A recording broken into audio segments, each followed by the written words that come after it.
안녕하십니까. 소개받은 이태수 미래정책기획위원회 미래정책연구단장 이고요. 꽃동네대학교의 교수로 재직하고 있는 이태수입니다. 뭐 괜찮으시면 그냥 앉아서 앞으로 내리 그냥 진행을 할까 합니다. 괜찮으시겠죠? 네. 자, 뭐 앞에 분들도 다들 축사나 환영사 이런 걸 통해서 오늘 참석해 주신 분들에 대한 감사의 말씀을 드렸는데요. 저도 뭐 이 일부의 사회자이기도 하지만 이 주최자인 정책기획위원회에 속한 한 사람으로서 이렇게 또 그 앞에 그 시기 끝나고 나서도 가시지 않고 남아 계신 여러분들께 더욱더 깊은 감사의 말씀을 드립니다. 되게 또 이렇게 세레모니를 하고 나면 가시는 경향이 좀 많았는데 네, 계셔 주셔서 감사드립니다. 어쨌든 저는 이 토론회의 배경에 대해서 잠깐 말씀을 좀 드리고자 합니다. 정책기획위원회가 그 올해 그 4월부터 8월까지 그 청년정책 TF를 만들었습니다. 그 정혜구 위원장께서 특별히 청년 정책에 대해서 우리가 이렇게 가만히 있을 수는 없다라고는 말씀도 있으셨고, 그래서 조직적 판단에 의해서 TF를 만들고 그 TF의 장을 이제 제가 맡아서 청년 당사자 및 전문가분들 한 13분, 한 15분 정도까지도 되는 것 같습니다. 이래저래 다 따지면 그 정도의 선생님들과 일주일에 한 번씩 조찬회의를 해가면서 청년 정책에 대해서 우리가 어떤 접근을 해야 되겠는가. 그때 4월 정도 시점에서 보면 청년 기본법에 대한 논의가 물살을 상당히 급하게 타기도 했고요. 또 청년 기본법에 상관없이 그 정부에서 청년과 관련된 어떤 이 부서를 만들겠다라는 얘기도 있고 해서 그런 부분에 대해서 좀 선도력, 선제력 이런 것들을 갖고자 청년 TF를 만들었었습니다. 그래서 많은 분들이 정말 아침 그 8시 모임을 불사하고 일주일에 한 번씩 모이셔서 어느 정도의 성과물을 좀 만들었고요. 그래서 오늘 그 이 다음에 있는 2부의 어떤 토론회 여기에서 이제 그 내용을 발표를 좀 하게 됩니다. 그래서 청년 정책의 기본 그 관점을 어떻게 잡아야 되는가, 그리고 나름 중요한 분야에 어떤 정책 과제들이 있을 수 있겠는가. 그래서 뭐 무슨 종합적인 정책 전부 다를 보여드리겠다라는 건 아니고요. 그 중에서 의미 있는 그런 정책들 몇 가지를 집중해서 좀 소개시켜드리는 그런 정도의 시간으로 설계를 했었습니다. 다만 이제 그렇게 정책 내용에 대해서 얘기하는 것도 중요하지만 또 약간 좀 파격적으로 좌담회를 좀 배치해서 관련된 그 여러 그 분들을 좀 모시고 그래도 좀 편하게 얘기를 좀 들어보고, 그래서 2부의 토론회에 밑자락을 깔면서도 또 책임 있는 당사자분들로부터 얘기도 좀 먼저 들어보는 이런 시간을 좀 가져보면 어떻겠냐라는 그런 발상을 좀 해서 오늘 다른 어떤 그 이런 세미나에는 잘 볼 수 없는 구성으로 1부의 좌담회, 2부의 정식 토론회 이거를 배치하게 됐습니다. 어쨌든 하는 과정에 더불어민주당의 청년 미래연석회의에서도 적극적으로 같이 해주시겠다고 해서 오늘 이렇게 그 공동 주최로 됐습니다. 뭐 시간도 60분밖에 없는데 제가 너무 그 앞에 많은 얘기를 한 것 같은데 그래도 하여간 이 족보가 어떻게 되는지 이거는 좀 말씀드려야 될 것 같아서 좀 말씀드렸는데 양해를 부탁드립니다. 뭐 좀 보셨는지 모르겠습니다만은 원래는 이렇게 딱딱한 뭐 책상도 앞에 있고 보통 토론회식으로 이렇게 좌담회가 배치됐는데 죄송하게도 스텝에게는 폭력을 제가 저질러 가지고 책상은 걷어내는 걸로 하고 좀 이렇게 좌석에 의자에 앉아서 좀 편하게 말씀을 좀 나누는 약간 좀 자유로운 분위기를 만들어 봤습니다. 오늘 5분의 그 참여자분들께서 지금 나와 계시고요. 뭐 제가 그 뭐 딱딱하게 이렇게 소개시켜 드리는 것보다는 그래도 하여간 한 30초 정도 하여간 자기 소개를 좀 돌아가면서 이렇게 하시는 게 어떨까. 시간을 많이 못 드려서 죄송하지만 그래서 여러분들 보시기에 저의 오른쪽으로 돌아가면서 마이크를 좀 넘기겠습니다. 그래서 알아서 하여간 소개를 멋지게 부탁드립니다. 반갑습니다. 저는 지금 국회의원이 된 지 한 달 된 더불어민주당의 128명 국회의원 중에 막내 정은혜입니다. 네, 만나서 반갑습니다. 네, 안녕하세요. 저는 그래픽 디자이너 프리랜서로 활동하고 있는 이성휘라고 합니다. 만나서 반갑습니다. 예, 안녕하세요. 저는 서강대학교 현대정치연구소 청년연구센터 센터장 서복경입니다. 반갑습니다. 안녕하세요. 저는 주간지 시사인의 탐사기획 팀 팀장을 맡고 있는 변진경 기자입니다. 반갑습니다. 네, 안녕하세요. 저는 국무조정실 청년정책추진단 부단장을 맡고 있는 김달원입니다. 반갑습니다. 네. 이렇게 뭐 소속과 이름을 얘기하실 거면 제가 그냥 소개를 하지 따로 뭐 마이크를 드릴 이유가 없었는데 네, 좀 유감. 네. 어쨌든 뭐 말씀하셨지만 우리 정은혜 의원님께서는 그 최근에 미국 대사로 가신 비례의 뒤를 이어서 정말 한 달 정도 되는 시점에 비례로 또 발탁이 되시는 이런 역사적 순간을 맞으셨습니다. 감회가 어떠세요? 보통 국회의원을 운칠복삼이라고도 합니다. 정말 뭐 천운이 있어야 된다 이런 말을 하는데 굉장히 저는 감사하게 생각을 하고요. 하지만 남은 기간이 지금 7개월 정도밖에 되지 않습니다. 그래서 거의 시한부 인생이다 이렇게 생각을 하는데 대신 하루를 1년같이 하겠다 이러면서 열심히 일하고 있습니다. 네. 마음이 착하셔가지고 감사한다고 말씀하시는데 사실은 비례 이 순번을 좀 앞으로 주셨어야죠. 16번을 주셔가지고 이게 이제 지금에서야 보충적으로 들어가시는 이런 상태가 됐죠, 그죠? 예. 변 기자님은 뭐 책도 쓰신 걸로 제가 알고 있는데, 그죠? 네, 그 책이 뭔지. 네, 책 홍보를 여기서 해도 되나요? 뭐 홍보가 아니고 나는 이런 사람이다. 저는 그 청년 흑박 보고서라는 책을 썼는데요. 그 예전부터 취재였던 청년 관련 기사들을 좀 엮은 책이에요. 최근에 나온 건 아니고 벌써 재작년 겨울, 작년인가요? 아무튼 겨울인데, 그러니까 평소에 청년 관련 기사들 좀 많이 써왔고 관심을 갖고 계속 지켜보고 있어 왔거든요. 그래서 아마 이 자리에 불러주신 것 같아요. 네. 네. 그런데 말씀을 책 제목을 정확하게 안 하셔가지고 지금 저거 속기하시는 분도 청년 흑박 보고서 들녘 출판사. 네, 흑박. 예, 흑수저 밥의 흑수저의 줄임말이에요. 흑. 네. 정확하게 말씀을 하셔야지 홍보가 됩니다. 네. 그래서 오늘 그 연령상으로는 뭐 청년이신지 아닌지 저는 잘 모르겠습니다만은 어쨌든 기자분이심에도 불구하고 모시게 됐습니다. 자, 이 정도면 뭐 너스레는 좀 앞부분에 떤 것 같고요. 이제 본격적으로 좀 말씀을 들어보도록 하겠습니다. 저희가 약간 사전에 모임을 좀 해서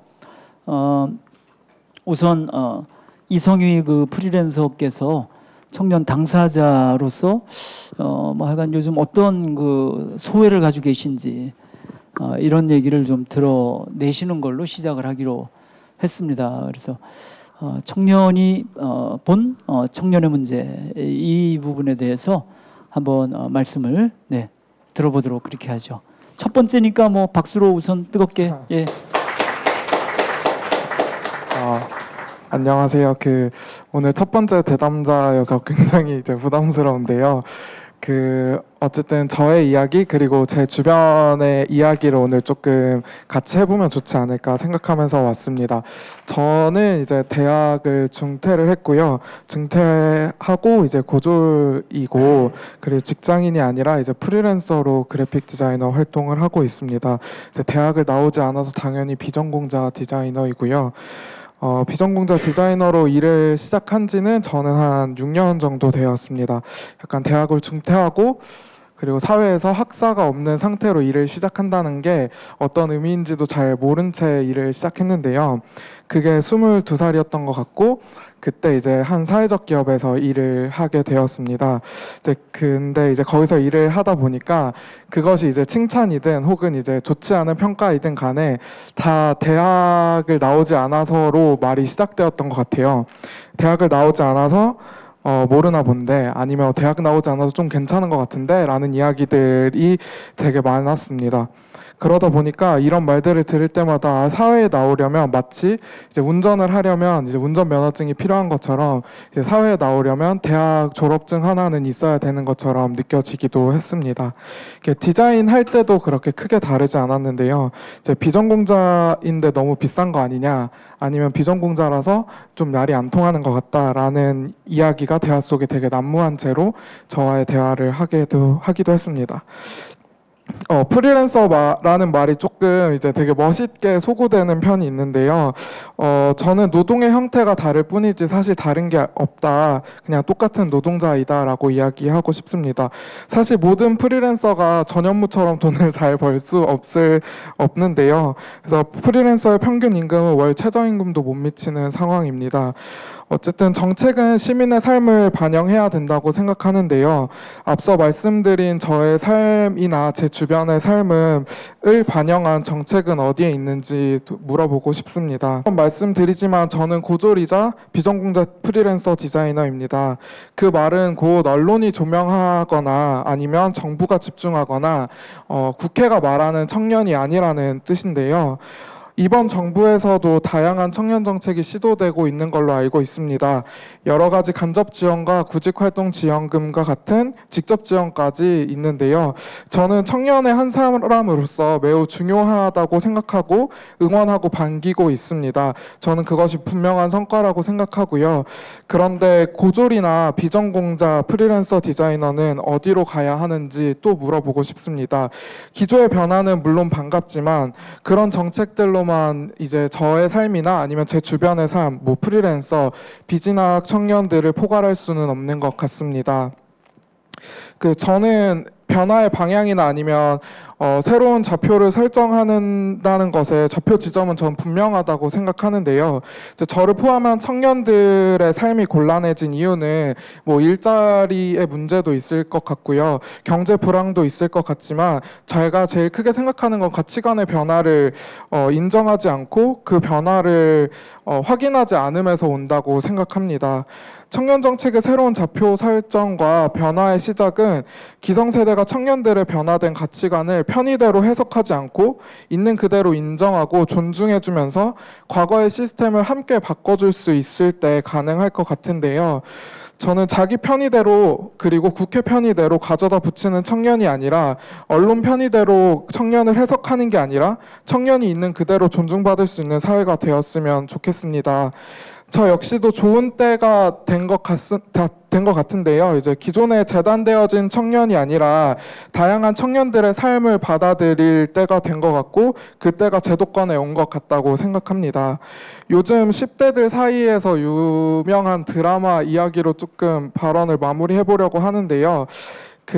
만화 속 엑스트라의 삶을 그린 어쩌다 발견한 하루라는 드라마가 있는데 그 주인공 은다노가 이런 말을 합니다. 주인공들 들러리가 아니라 만화 속 엑스트가 아니라 은다노의 시간이 중요하다는 말을 하는데요. 저 역시 주변부 청년이 아닌 저의 가치관과 시간을 존중받을 수 있었으면 좋겠습니다. 엑스트라여서 싫고 주인공이 되고 싶다는 게 아닙니다. 엑스트라여도 엑스트라의 삶이 존중받는 곳에서 살고 싶다는 이야기인데요. 오늘 제 이야기로 다양한 청년들의 존재를 확인하시고 가면 좋겠다고 생각을 합니다. 네, 감사합니다. 네, 열어주는 말씀을 아주 멋지게 해주셨습니다. 들어보면 굉장히 신랄한 이야기이시기도 하고요. 그래서 기성세대 편의적으로 지금 청년들을 해석하고 있는 거에 대한 아주 신랄한 얘기를 해주셨습니다.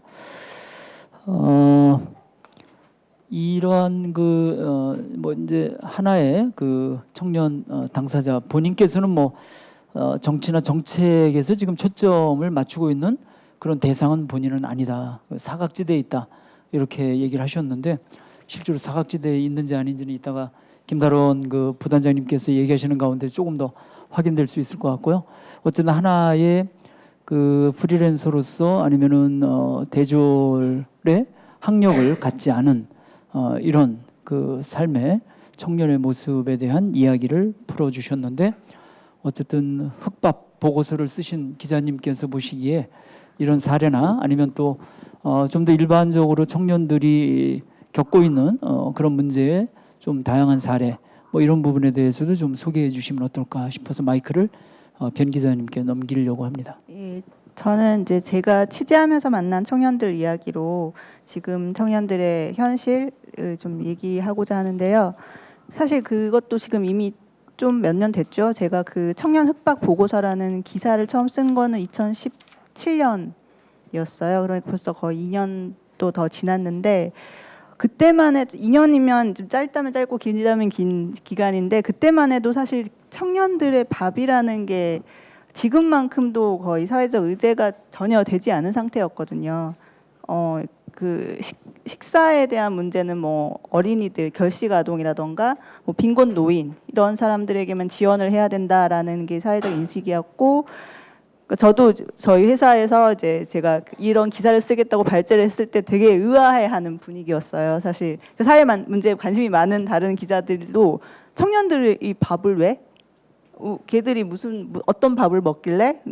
그리고 이제 작은 사례들 이런 게 좀 부풀려지거나 과장되거나 좀 아주 특수한 사례 아니냐 이런 반응이 많았는데, 그때 제가 취재하면서 만난 여러 취재원들도 마찬가지 반응이었고요. 근데 취재를 많이 하면서 저도 많이 놀랐어요. 저도 아주 작은 지점을 갖고 진짜 청년들이 흑밥, 그러니까 흑수저의 밥을 줄여서 스스로 자신들이 흑밥이라고 부르고 있었는데, 진짜 흑밥을 먹을까라는 궁금증에서 출발한 취재였는데, 제 생각보다 더 많은 청년들이 더 심한 이제 흑밥을 먹고 있더라고요. 근데 그게 2년 전의 일이고, 지금은 그래도 이제 청년들의 뭐 혼밥이라던가 뭐 여러 가지 그런 식의 이름들로 사람들이 관심이 좀 많아지고 또 이제 사회적 의제로도 올라간 것 같아요, 예전보다는. 하지만 그것을 흑밥을 만들어내는 사회적 구조 같은 게 변했냐 하면 전혀 개선되지 않고 있다라고 제가 이제 보고 있고요. 그러니까 뭐 사실 사례들을 나열하는 게 뭐 일종의 빈곤 포르노가 될 수도 있고 하지만, 이제 사람들이 일단은 사례들을 들으면 문제를 더 심각하게 생각을 하시더라고요. 그런 차원에서 제가 이제 취재하면서 이제 들었던 몇 가지 이야기들을 좀 전해드리자면, 첫 번째로 제가 일단 이 취재를 시작을 한 것은, 제가 이제 미용실에 가서 머리를 하는데 굉장히 시간이 길었어요. 그 여자들은 미용실 가면 굉장히 많은 시간을 4-5시간이 걸리거든요. 근데 한 11시쯤 시작해서 점심을 거르고 제가 한 3시, 4시까지 이제 앉아 있는데 미용실에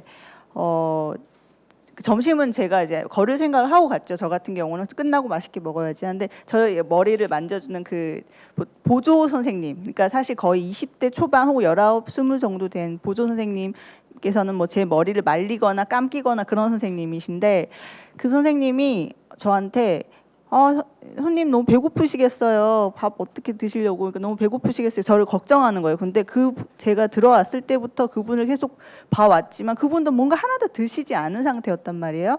그래서 아니 선생님이야말로 배고프시겠는데 식사는 어떻게 하시냐. 손님들이 계속 들어오고 하면 점심 식사는 어떻게 하시냐. 그러니까 웃으면서 저는 괜찮아요. 저 밤에 먹는 게 이제 이력이 났어요라고 얘기를 하는 거예요. 이제 이 일을 시작하고 처음에는 이제 그게 힘들어가지고 밤에 들어가면 막 야식으로 라면 끓여 먹고 하니까 몸이 붓고 그랬는데, 지금은 이제 굶는 게 이력이 나서 괜찮아요. 살도 빠지고 좋아요. 이러면서 막 웃으시는 거예요. 근데 그런데 제가 이제 잡지책을 보고 있다가 헐급 봤는데 그 거울로 뒤편이 보이잖아요. 그분이 그 손님들이 남기고 간, 손님들은 차나 쿠키 같은 걸 주잖아요. 미용실을 가면 그 손님이 남기고 간 쿠키를 입에 쏙 집어넣는 그 장면을 제가 거울을 통해서 봤어요. 그때 그걸 보면서 처음에는 이제 노동자의 밥에 대해서 좀 취재를 해봐야겠다 생각을 했고, 노동자의 점심. 근데 이제 좁혀 나가다 보니까 노동자 중에서도 청년기 노동자들의 밥.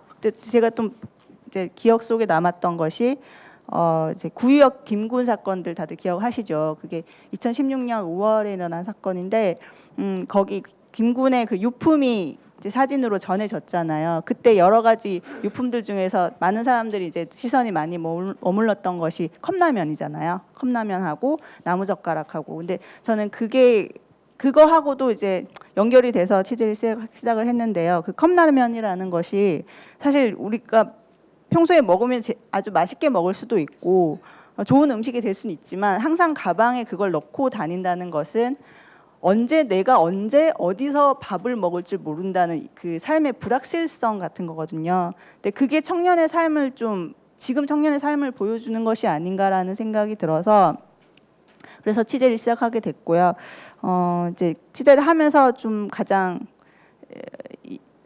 충격적이었던 사례 몇 가지를 말씀드리면은 이제 공무원 시험 준비를 하시는 수험생분이 이제 가장 바라는 것이 무엇이냐라고 했을 때 자신은 점심 시간에 점심을 먹는 삶이 되면 정말 바랄 게 없겠다고 말씀하셨어요. 왜냐하면 이제 시험 공부를 하는데 12시에 남들 먹는 대로 12시, 1시에 점심을 먹으면 저녁까지 배가 고파서 도저히 공부를 못하게 돼서 최대한 참았다가 3시, 4시 돼서 점심을 먹는다는 거예요. 그러면 저녁까지 공부할 수 있는 힘이 좀 남기 때문에 3시, 4시에 먹는데 자기는 그래서 12시, 1시에 밥을 먹으러 나가는 친구들 보면 그게 그렇게 부럽다라는 말씀을 하셨어요. 그런 분들이 있었고 또 이제 학교 식당이 좀 저렴한 편이잖아요. 그러니까 학교 식당을 많이 이용을 하는데 그것마저도 좀 부담이 돼서 친구가 밥을 다 먹으면 그걸 리필을 해주는 학교들이 몇 군데 있어요.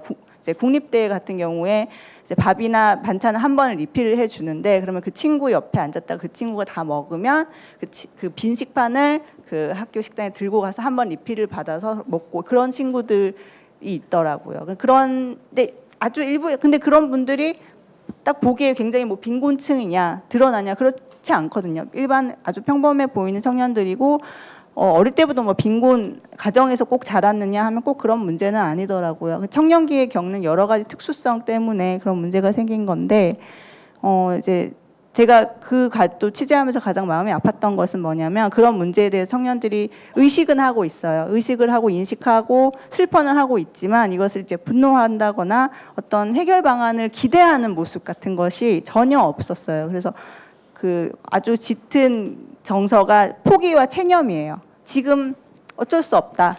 하지만 내가 지금 이런 밥을 먹고 있는 상황을 벗어나기 위해서 나는 또 밥을 굶으면서 열심히 아르바이트하고 공부를 할 수밖에 없다. 이런 악순환이 계속되고 있더라고요. 그런 차원에서 이제 저 취재를 했고 또 사회에 제가 이제 그런 문제를 던졌는데 이제 그런 문제가 지금까지도 많이 달라진 것 같지는 않아요. 네. 네, 하여간 어떤 밥이라는 걸 통해서 이 시대의 청년들의 그 아픈 지점이 어떻게 표출되고 있는지 그런 것들을 취재하신 소회를 좀 말씀해 주셨습니다.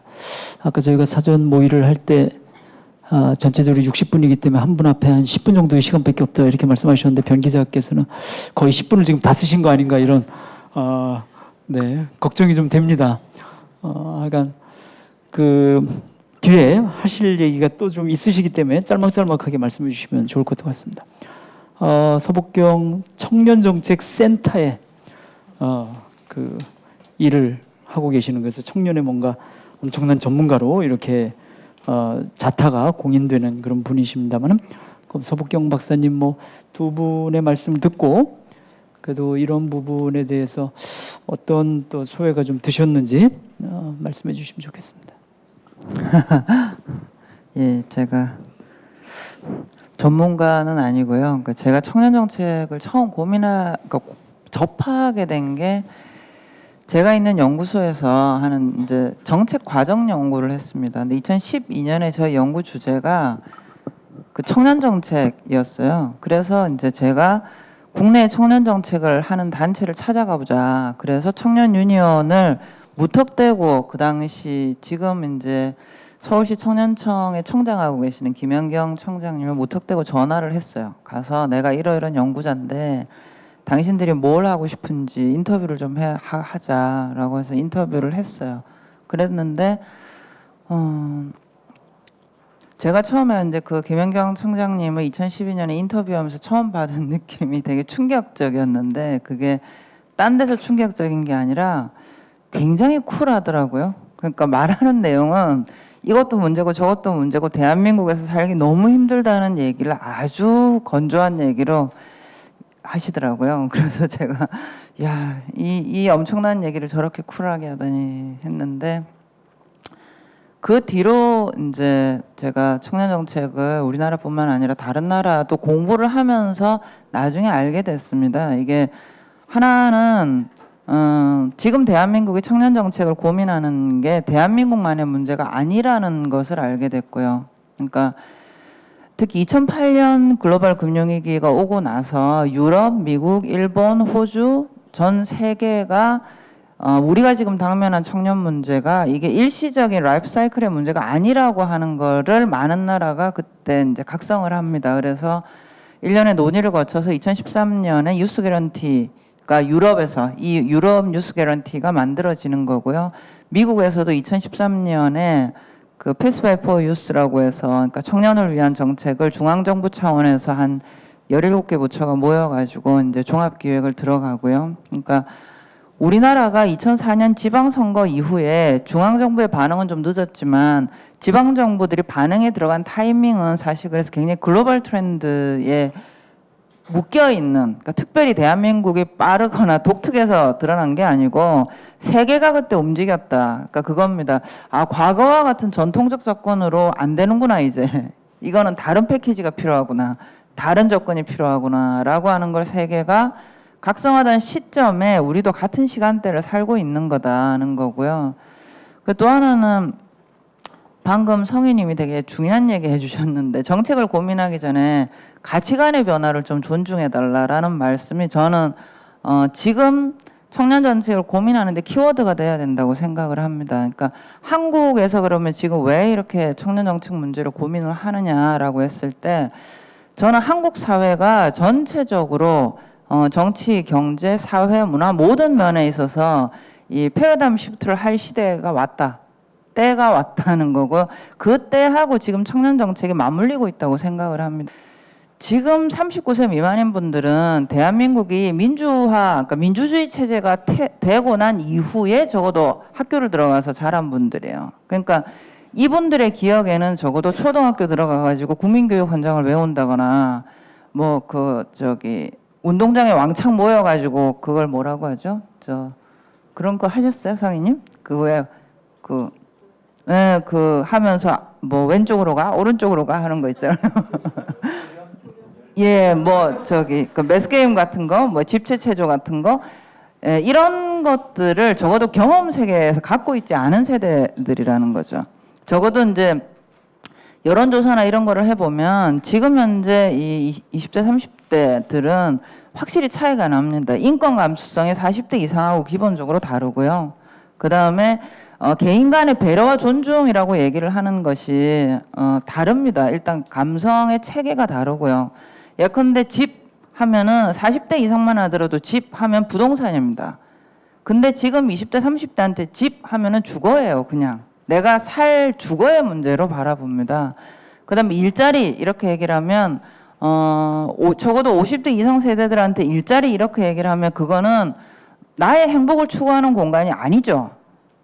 예, 내가 싫더라도 눈높이를 낮춰가지고 먹고 살아야 되는 공간이고 막 산업 여건도 해줘야 되고 엄청 그러니까 내 개인의 삶이 있는 곳이 아닙니다. 그 조합의 공간이라고 하는 게. 근데 지금 2030 세대들은 가능하면 내가 행복할 수 있는 공간으로 일하고 싶어 합니다.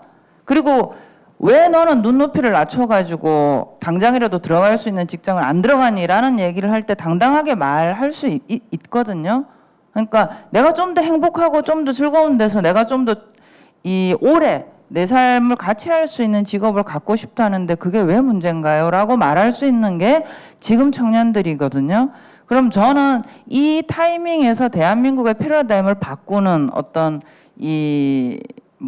주도권? 이런 부분들을 넘겨드려야 될 시점이 왔다. 적어도 앞으로 대한민국이 지금 크는 10대들은 다른 일자리와 다른 주거를 고민을 하면서 다른 인간관계를 생각하는 적어도 지금 50대 이상의 세대들이 만들어 놓은 세계의 패러다임이 아니고 다른 관계의 패러다임과 다른 정책의 패러다임에서 살아갈 수 있어야 되는데 솔직히 인정해야 되거든요. 지금 50대 이상은 죽었다 깨도 그런 사회를 구성하지 못합니다. 경험 세계가 다르고 배운 게 그거밖에 없고 아는 것도 없고 느낌도 다르잖아요. 그러면 적어도 넘겨줘야 된다는 거죠. 그런 면에서 지금 청년 정책이 뜨고 있는 한국의 역사적 시간대가 있다라고 생각을 많이 하게 됩니다. 예, 자꾸 쳐다보셔가지고. 네, 네. 아니 뭐 쳐다본 이유는 제가 50대를 넘긴 사람이기 때문에 주도권을 넘겨야 된다 그래가지고 저도 50대입니다. 네, 네 마이크권이라도 어떻게 넘겨야 되는지 이래서 마이크권을 하여간 그렇지 않아도 우리 정 의원님께 넘기려고 했습니다. 어쨌든 서북경 박사께서 이게 세계적인 트렌드이고 자유주의에 대한 그런 이제 반작용이 금융위기 이후에 등장하고 또 특히 한국은 완전히 2030의 세대적 그런 그 좀 배경이 그 이후 위에 세대랑 다른 거 이래서 지금 패러다임 시프트가 일어날 수밖에 없는데 저항하고 있는 변하지 않고 있는 50대 이상의 저 같은 사람이 지금 문제다라는 거를 얘기를 해주신 것 같아요. 어쨌든 나름대로 깊이 있게 좀 말씀을 짤막하게나마 잘 짚어주신 것 같고요. 현재 청년 의제가 이렇게 단군일의 최고로 하여간 의제화된 것이 왜 그렇게 됐는지 그렇다면 하여간 이런 패러다임 시프트를 염두에 두면서 당에서는 뭐 청년 미래연sek회의 등등을 뭐 준비하고 지금 시행하고 있는 건 누구나 다 알고 있는데 어쨌든 당사자의 한 분으로서 당에 들어가 보니 어떻더라 솔직 담백하게 네 한번 그 속살도 좀 보여주시는 것도 뭐 괜찮을 것 같은데 어쨌든 정 의원님께서 한번 말씀해 주시기 바랍니다. 네. 감사합니다. 제가 지금 83년생이에요. 83년생이고 한국 나이로는 이제 만으로 36살입니다. 하지만 저는 당 생활을 16년 정도 했고요. 20살 때부터 민주당에서 활동을 하게 됐습니다. 먼저 순서대로 조금 말씀을 드리면 일단 대학교 관련해서 제가 정말 할 말이 많습니다. 제가 지방대를 나왔거든요. 네, 아마 제가 나온 대학교가 신라대학교라는 곳인데 잘 모르시는 분들도 많이 계실 거예요. 예, 부산에 있는 신라대학교를 나왔습니다. 말씀하신 대로 저는 지방대였기 때문에 굉장히 좀 한계가 많았어요. 어떤 걸 하려고 해도 지방대 출신인데 실례로 얼마 전에 인터넷에 제가 그 맞춤법을 틀렸다 뭐 이런 뭐 악플이 달리고 뭐 유튜브에 그런 것들을 쓰셨는데 실제로 저는 그런 경우를 많이 봤는데 만약에 좀 명문대를 다니는 친구가 맞춤법을 틀리면 실수했다 그래요. 그리고 지방대 나온 친구가 맞춤법을 틀리면 몰라서 틀린 거다. 이 얘기를 제가 방송에서 했더니 실제로 미국에 그 대통령 후보까지 올랐던 힐러리 전 국무장관도 굉장히 맞춤법을 많이 틀렸다고 하더라고요. 그리고 제가 열심히 공부를 해서 저도 나름 이제 수험생 시기를 한 3년 정도 겪었는데 저는 그 영어 학원을 28살에 처음 가봤습니다. 그전에는 이제 가정 형편이 어려워서 영어 학원을 다니지 못했는데 그리고 나서 그냥 겁도 없이 내가 미국의 하버드를 한번 가보겠다 이러면서 공부를 했는데 공부가 되겠어요. 잘 영어를 못하는데 굉장히 한 3년 정도 사실 영어 공부를 하고 사실 미국에도 대학원 수능이 있는데 거기서 상위 8%가 나왔습니다. 그래서 네, 하버드 대학교 대학원을 지난 작년에 졸업을 하고 돌아왔는데요. 돌아오니까 저한테 또 저는 똑같은 사람인데 그죠? 지방대를 나오든 하버드를 나오든 저는 똑같은 사람인데 하버드를 나오니까 뭐 운동을 해도 아니 하버드를 나와서 운동을 잘하시나 봐요 이러는 거예요. 전혀 상관이 없는 것들인데 사람의 편견이 이렇게 무섭구나. 요즘 사실 뭐 입시제도에 대해서도 얘기를 많이 하시는데 저는 사실 입시제도보다 중요한 건 학벌제도인 것 같습니다. 저희 아버지가 얘기하셨던 게 세상에 좋은 직업, 나쁜 직업은 있다. 실제로 뭐 마약 딜러는 좋은 직업은 아니죠. 하지만 직업에 귀하고 천하고는 없다. 너가 하고 싶은 거 하면서 살아라. 저는 그런 가르침을 받고 자랐습니다. 근데 대한민국에 그런 그 학벌주의에 대해 조금 얘기를 하고 싶었고요. 특히 가치관의 변화에 대해서 말씀을 많이 하셨는데 제가 요즘 퇴근하고 집에 가서 스트레스를 푸는 방법이 펭수 아시죠? 펭수를 보는 겁니다. 그래서 저녁에 펭수를 한 3편, 4편 정도 보고 자면은 이제 오늘 할 일 다 했다. 이제 이러고 자는데 그 펭수를 보는 이유가 펭수가 보면 너무나 당연한 행동이에요. 우리 8, 90년대생들이 봤을 때는 예를 들면 퇴근 시간에 저 퇴근합니다. 딱 6시 돼서 칼퇴근하는 거죠. 너무 당연한데 사실 우리는 그렇게 하지 못하고 있어요. 펭수를 보면서 대리만족을 하고 있다고 생각했습니다. 그래서 앞으로 저는 이번에 그 당에서 어떤 계획이 있냐라고 말씀을 하셨는데 실제로 제가 지금 총선기획단에 들어가 있고요. 2가지 분과에 있습니다. 혁신제도랑 정책 분야에 같이 들어가 있고 혁신제도라는 것은 공천 룰을 만드는 거예요. 그래서 다음 선거에 2030 청년들이 어떻게 진출할 수 있도록 도울 수 있을 것인가, 그 규칙을 어떻게 만들 것인가. 사실 똑같은 상황에서 20대 청년과 50대 이제 기존의 정치인분이 같이 경쟁을 한다면 사실 경쟁이 안 되죠. 우리는 돈도 없고 뭐 조직도 없고 사실 뭐 사회 경험도 그렇게 많지 않고요. 그래서 그분들에게 조금 더 공정하게 청년들이 진출할 수 있는 방법이 뭔가를 고민을 하고 있고 또한 정책에 있어서도 요즘 청년 정책들이 당에서 굉장히 많이 나오고 있어요. 그만큼 청년들을 위한 그런 정책들을 많이 고민하고 있습니다. 제가 앞에 16년 활동했다라고 말씀을 드렸는데 실제로 그동안 당에 있으면서 되게 힘든 일이 많았어요. 제가 있기 전엔 대학생위원회도 없었거든요. 그래서 막 대학생위원회를 만들어달라 막 이러고 시위도 하고 그런 행동들을 많이 했었는데 실제로 더뎠지만 하나하나 변화가 되고 있었고 그리고 제가 이번 선거에서는 특별히 이번에도 또 당에 계신 분들이 청년들 그냥 표 얻으려고 이렇게 신경 쓰시는 거 아닌가? 이런 저도 지금도 사실은 의심을 하고 있어요. 그래서 계속 의심의 눈초리로 조금 그런 총선기획단에서도 발언을 하는데 끝까지 지켜줘야죠. 지금은 분명히 관심이 있으세요. 네.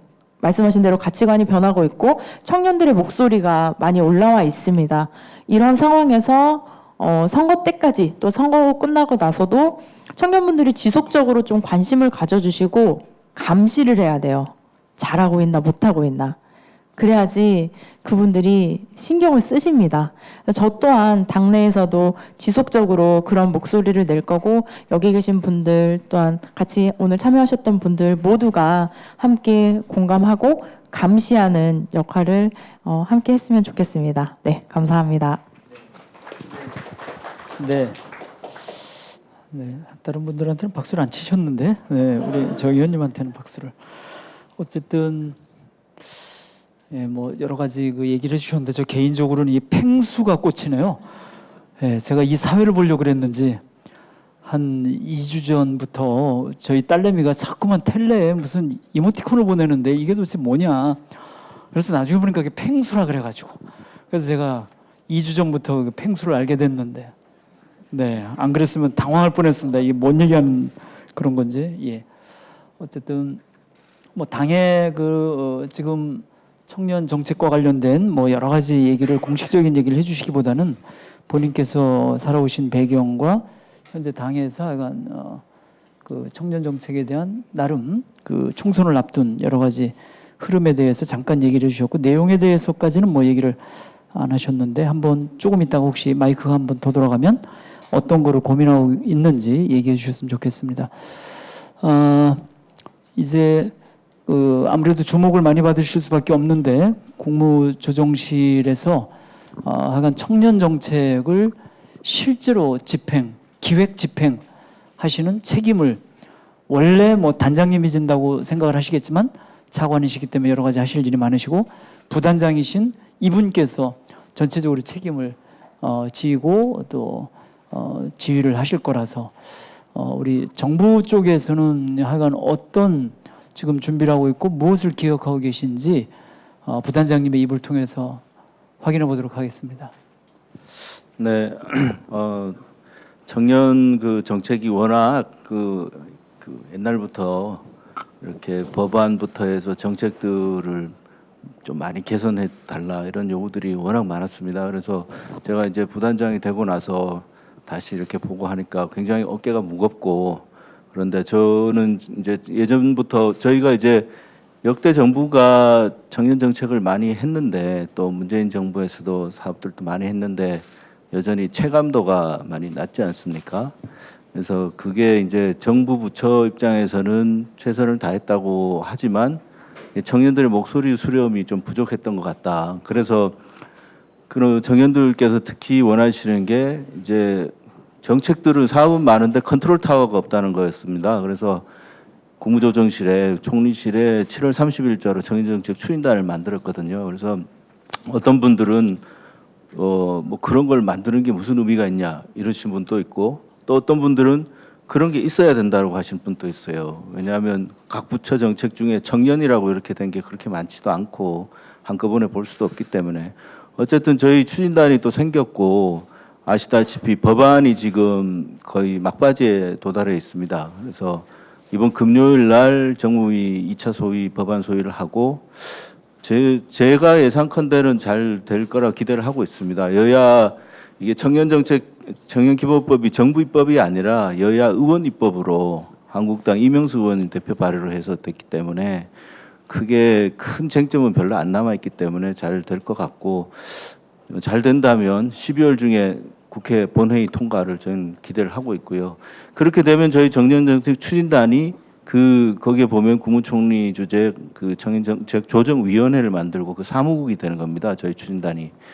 그래서 그 사무국 역할을 이제 조직이 꾸려지기 때문에 저희 이제 과가 3개가 있는데 하나는 청년정책과, 하나는 청년권익증진과, 하나는 청년소통과예요. 그래서 특히 청년소통과에서는 이게 이제 저희가 뭐 지금 예산이 지금 국회에 가 있지만 통과된다면 청년 소통 플랫폼이라고 해서 청년 참여단을 한 300여 명 정도로 구성을 할 생각입니다. 그래서 이거는 이제 계속 그 참여단을 만들고 그분들도 정책도 공부도 시켜드리고 또 거기서 와서 또 토론도 하고 해서 스스로 발굴하시는 거거든요. 그래서 그런 것들을 통해서 저희가 계속 이제 청년들의 목소리를 정책화 하려고 합니다. 이건 뭐 일회성이 아니고 계속 되는 거고, 또 아시는 분은 아시겠지만 저희들이 청년들 목소리를 듣기 위해서 9월 말부터 9월 25일부터 한 달 동안 그 청년소통 열린회의라고 해서 전국 10개 권역을 서울부터 제주도까지 다 돌았습니다. 그래서 청년 제안을 한 450여 개 수렴을 했고, 저희 청년정책 추진단 홈페이지 통해서도 한 250개, 그래서 한 700개 정도의 청년 제안을 지금 받았습니다. 이거를 지금 부처들에 전달을 했고, 다만 좀 시간은 걸릴 것 같아요. 이게 좀 중복도 있고 부처들도 검토를 해야 되고 하기 때문에. 근데 이제 지금 청년정책 개선 방안을 준비를 하고 있는데 거기에는 뭐 부처들 스스로 낸 것도 있고, 그다음에 청년 제안들을 부처에서 검토를 해서 한 것도 있고 해서 준비를 하고 있습니다. 그래서 저희 생각은 청년 정책을 계속 대책을 내는 것도 중요하고, 그렇지만은 이제 정부가 그냥 혼자서 이렇게 생각해서 하는 것보다는 정말 청년들이 원하는 것을 저희가 잘 수렴을 하는 게 중요한 것 같고, 일회성이 아니라 계속 이렇게 하는 게 중요할 것 같습니다. 그래서 청년 여러분들의 많은 참여, 온라인, 오프라인 그런 걸 저희들이 받고 소통하면서 계속 대책을 보완해 나가겠습니다.